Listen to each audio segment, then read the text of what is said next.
Now let's take a look at some applications of the matching algorithm. There are several results in this section, section 6.4. I want to point out two interesting results.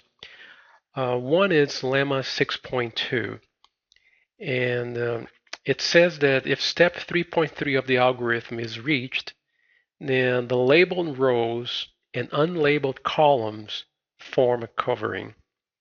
Now, step 3.3 is the step that says that there is no more improvements. We end the algorithm and there is no more improvements. There is no circling of ones and there is no flipping stars. It means that we reached a maximum matching. And if that happens, then the labeled rows and unlabeled columns form a covering. Now, along with that result, there is theorem 6.5, Koenig's theorem. It says that in a bipartite graph, a maximum matching has the same number of elements as a minimum covering. It turns out that if you reach step 3.3 of the algorithm, that covering that we get from lemma 6.2 is actually a minimum covering, is also a minimum covering. Now let's do exercise 1 on page 345. Okay, here in exercise 1, we are given a matrix, and the goal here is to use the independent set algorithm to find a minimum covering. And so let's take a look here at the matrix. So the matrix has currently an independent set of ones, or a matching, right? So let's label these columns and rows so we can refer to them. Let's say that this is vertex A, B, C, and D, and this is vertex 1, 2, 3, and 4. We need to label the vertices with something so we can apply the algorithm and refer to those vertices. Okay, so this means that we have a graph. Okay, the graph has edges 1B, 1D, 2A, 2B, and a matching is selected here, 1B, 2A, and 3D. Matching, which is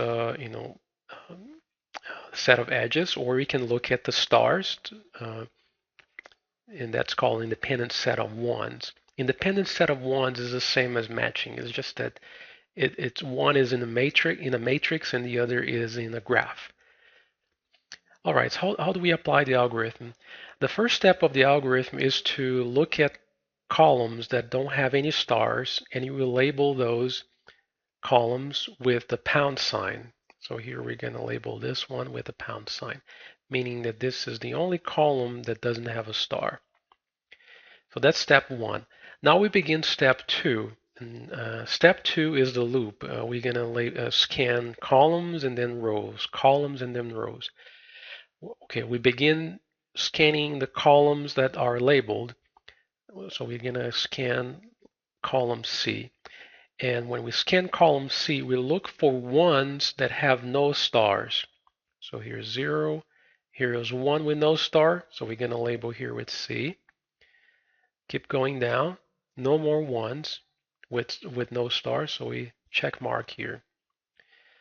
Okay, now we're done with columns. Now let's switch to rows, because now we have a row that we need to scan because it has a label.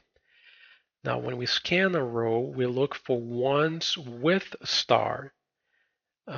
Here is one with a star, so we're going to label down here with 2. And we keep going. Here's one but has no star. Here's one, no star. Keep going, and this is done. Now we switch to columns. There's no more rows to scan. We switch to columns because there is one column here that we need to scan. So when we go down, we look for ones that have no star. Here's 0, here's 1 with a star, so we move on because we look for ones with no star. There is no ones with no star. That means we're done here. And there is no more lines to scan. There's no more rows to scan. We can only scan a row or a column if it has a label. Um, so that's the end of the algorithm. Notice that we don't put exclamation mark here. Only we put exclamation mark only when we're scanning a row and we don't find any stars. Okay, so when you perform the algorithm and you're scanning a row and there's no stars, then you're gonna label, you're gonna put an exclamation mark at the end, indicating that there will be an improvement. So here it's the end of the algorithm. There is no more improvement. This means that what we have here, this current matching, is actually a maximum matching. You can't find any other matching that will have 4 or more stars. Okay, so that is the end of the algorithm. Now, the exercise is asking us to find a minimum covering. Well, then we can simply look at lemma 6.2 and it says that the labeled rows and unlabeled columns form a covering. Labeled rows would be row 2 and unlabeled columns would be column B and column D. So that forms a minimum covering. 2BD is a minimum covering.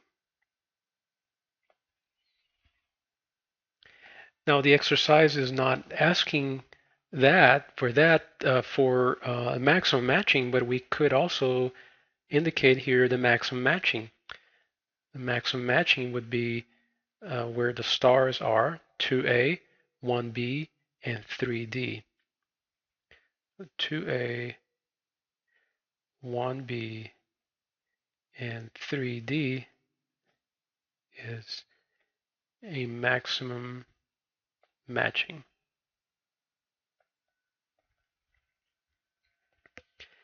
Now, why it's a maximum matching? Because the algorithm doesn't give us any more improvement. That means that what we have there already is a maximum matching.